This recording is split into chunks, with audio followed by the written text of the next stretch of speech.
পৃথিবীর জীবনে আপনি কখনো সমস্যা ছাড়া থাকতে পারবেন না। আল্লাহর কাছাকাছি মানুষদের জীবনী পড়লে আপনি দেখবেন তাদের জীবন ছিল সমস্যায় পরিপূর্ণ। যখন মানুষ আপনাকে বলতে থাকে আল্লাহ তোমাকে অপছন্দ করেন, তাই তোমার জীবনে এসব ঘটছে, বিপরীতে আপনিও ভাবতে শুরু করে দেন আল্লাহ মনে হয় আমাকে শাস্তি দিচ্ছেন। আমাদের সবারই জীবনে কোনো না কোনো সমস্যা রয়েছে যা আমাদের শান্তিতে ঘুমাতে দেয় না। আর আমরা ভাবতে থাকি ওহ ভাই, যদি এই সমস্যাটা চলে যেত অনেক ভালো থাকতাম। কিন্তু জানেন কি হয়? যদি এই সমস্যাটা চলে যায়, পরবর্তীতে আরেকটা এসে হাজির হয়। আর যখন নতুন সমস্যা এসে দেখা দেয়, আপনি ভাবেন পূর্বের সমস্যাটা আরও সহজ ছিল।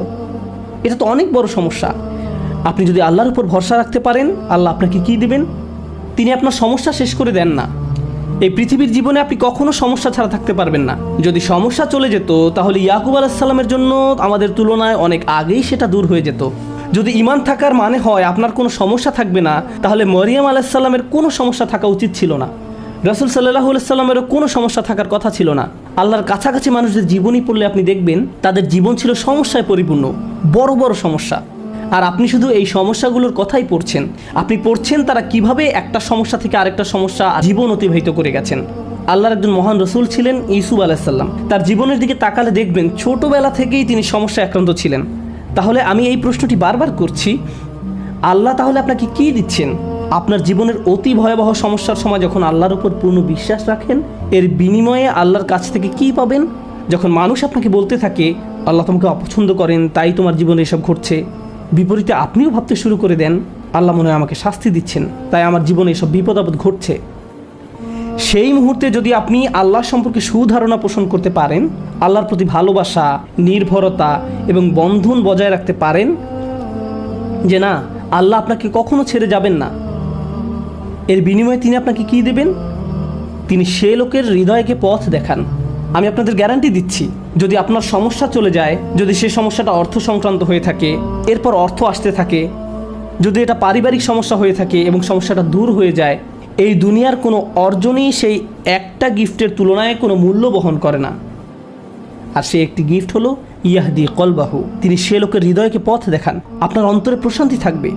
জীবনে যাই ঘটুক না কেন, আপনার মুখে তখনও হাসি থাকবে। তখন মানুষ আপনার দিকে তাকিয়ে বলবে, আরে তুমি হাসছো কেন? তুমি কিভাবে ঠিক আছো? দেখো না তোমার কি অবস্থা হয়েছে। আপনি তখন বলবেন হ্যাঁ, সব ঠিক আছে। যদি আপনি এই আচরণ রপ্ত করতে পারেন, এমন অনেক মানুষ রয়েছে যাদের টাকার কোনো অভাব নেই, তারপরেও তারা ঘুমাতে পারে না। আপনার কল্পনায় যেসব কিছু মানুষের জন্য সুখ নিয়ে আসার কথা, তার সবই তাদের আছে, কিন্তু তবু তাদের মানসিক শান্তি নেই। তাদের নেই সেটা। তারা নিজেদের উপর খুশি নয়, বিভিন্ন রকম ড্রাগ এবং মদ পান করে, বাস্তব দুনিয়া থেকে নিজেদের সরিয়ে রাখে। তারা বাস্তবতার মুখোমুখি হতে পারে না। অন্য মানুষরা তাদের ভিডিও দেখে বলে, ওয়াও, তাদের বাচ্চাদের দোলনাটা কি সুন্দর, তাদের গাড়িটাও কি চমৎকার, আমরাও এগুলো চাই। ইয়া লাইতালানা মিসলা মা উতিয়া করুন, ইস, কারুনের যা আছে আমার যদি তা থাকতো। বসের মতো জীবন। পক্ষান্তরে আপনি যদি আল্লাহর দিকে ফিরেন, তাহলে তিনি আপনাকে এমন কিছু দান করবেন যা কোনো টাকার অঙ্কে কেনা সম্ভব নয়। খ্যাতি বা জনপ্রিয়তা যা আপনাকে দিতে পারবে না।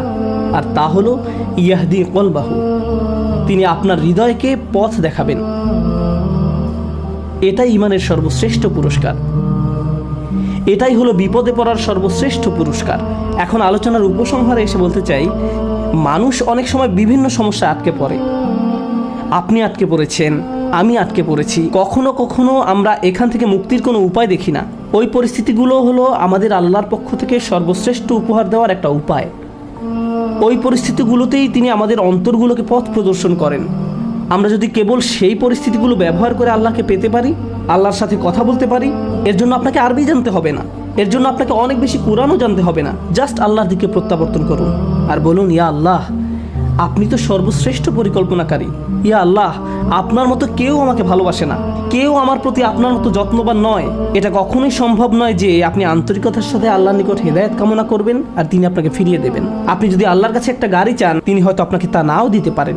একটা বাড়ি চান, তিনি হয়তো আপনাকে তা নাও দিতে পারেন। আপনি যদি তার নিকট আপনার রোগ ভালো করে দেওয়ার জন্য দোয়া করেন, হয়তো তিনি ভালো করবেন অথবা ভালো করবেন না। কিন্তু একটি বিষয়ে নিশ্চিত তিনি আপনাকে দিবেন, যদি আপনি আন্তরিকতার সাথে প্রার্থনা করেন, আর তা হলো হেদায়েত। তার সন্তুষ্টিপ্রাপ্ত বান্দাদের দলে চলার পথ, গাইডেন্স, তিনি আপনাকে এটা দেবেন। আর যখন তিনি আপনাকে এটা দান করবেন, তখন এমনিতেই অন্য সব সমস্যার সমাধান হয়ে যাবে। আল্লাহ তাআলা আমাদেরকে সেসব মানুষদের অন্তর্ভুক্ত করুন যারা সত্যিকার অর্থে তার নিকট হেদায়েত চায়, আর আমাদের জীবনের সকল সমস্যাগুলোকে তার কাছাকাছি হওয়ার মাধ্যমে পরিণত করুন, যেন তার নিকট থেকে আমরা হেদায়েত পেতে পারি।